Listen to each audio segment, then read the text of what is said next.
Hi, Jason Sulliman here. I wanted to offer some tips on how to get more efficiency and effectiveness out of your practice. In a previous video, I talked about the use of practice charts. I use them and I encourage my students to use them. And just a brief description, pages like this in a notebook that give you an opportunity to essentially write down what you do on a daily basis, chart things out, and then you can kind of see your progress over the course of days, weeks, or months. I will post a link to the video on practice charts in the description of this video. I think practice charts are a great idea. It's important for us to take a look and see what's going on in our practicing, but that's not really the whole story that we need to think about when we're coming up with the most effective ways to spend our time. Research in heuristics has focused on this paradigm between explore and exploit. And I wanted to describe that a little bit and talk about how I apply that to my practicing. You can imagine that there is a spectrum, if you will, of going from, let's say, the forest versus the trees, the ADD versus the OCD. If there's something you need to practice, you can either spend an entire day focusing on a very small amount of material, small amount of information, and trying to get it to be as clean and as beautiful as possible, as consistent as possible. Or you can spend your day spending as much time as you can in as many different directions as you can, practically just reading through pieces or etude books or solos and not really getting in depth into the nuanced details within that piece. So I don't think it's a big stretch to say, well, sometimes it's important to spend our energies in going after very specific details. But then sometimes it's also important for us to spend our energies going after big picture, run-throughs. We have to do that for dress rehearsals, things like that. But also just covering a lot of ground, a lot of breadth in our practicing. And then also there's going to be this sweet spot of kind of combining the two concepts and finding that middle ground where there's a reasonable amount of depth being covered and a reasonable amount of breadth being covered.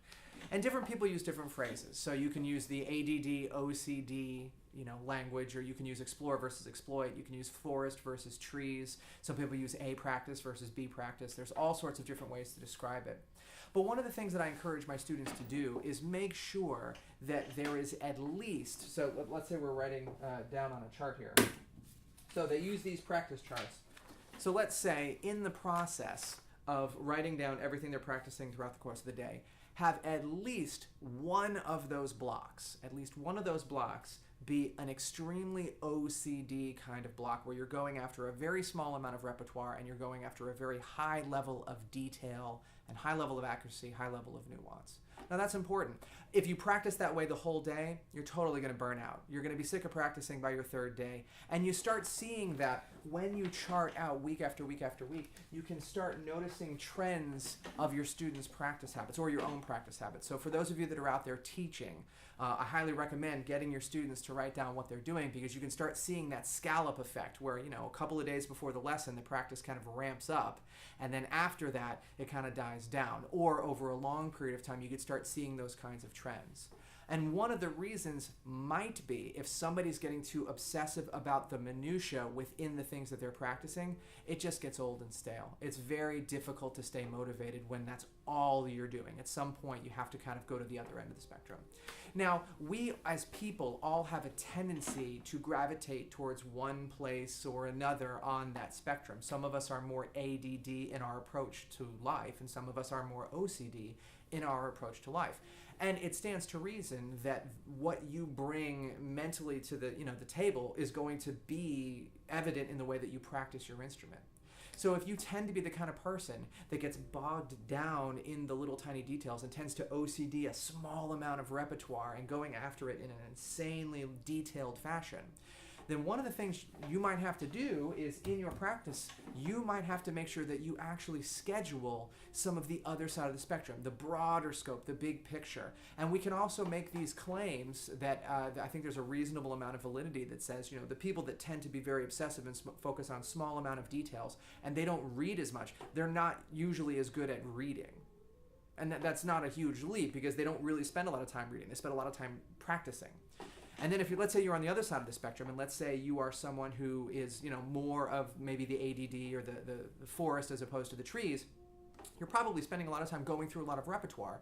And so your ability to perform without stopping, like if you make a mistake, you don't have as much of a need to go back and fix it. You can actually just kind of keep going with the flow.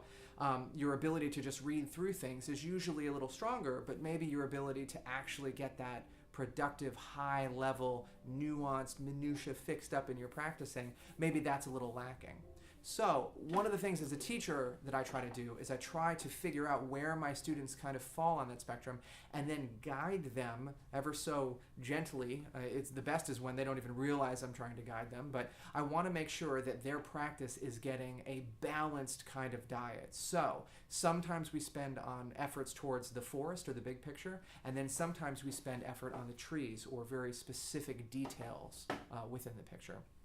Find out what your practicing defaults to or gravitates to. And then make sure that you are scheduling some of the other side of the spectrum so that you have a little bit more balance to your practice. If you find yourself getting demotivated after, a couple of days or a couple of weeks, then you might just need to switch gears a little bit and kind of go towards the other side of the spectrum. You might find that it rejuvenates the way that you approach hitting that practice room and being productive. I think one of the things that demotivates us is when we feel like we're not being productive and therefore we feel like our time is wasted. Sometimes that happens because we get too bogged down in one direction or the other, and therefore we don't feel like we're actually getting everything accomplished. So as you practice, make sure that you're spending time working smart, make sure you're spending time working hard, but more importantly, in our efforts to be smarter about our practice, make sure that you're balancing your diet out between that highly specific OCD type practice and that much larger, big picture ADD type of practice. Whatever terminology you want to use is fine. But I hope this tip is helpful. Spend the next couple of months charting out what you do, and feel free to comment below with what you find. Happy practicing.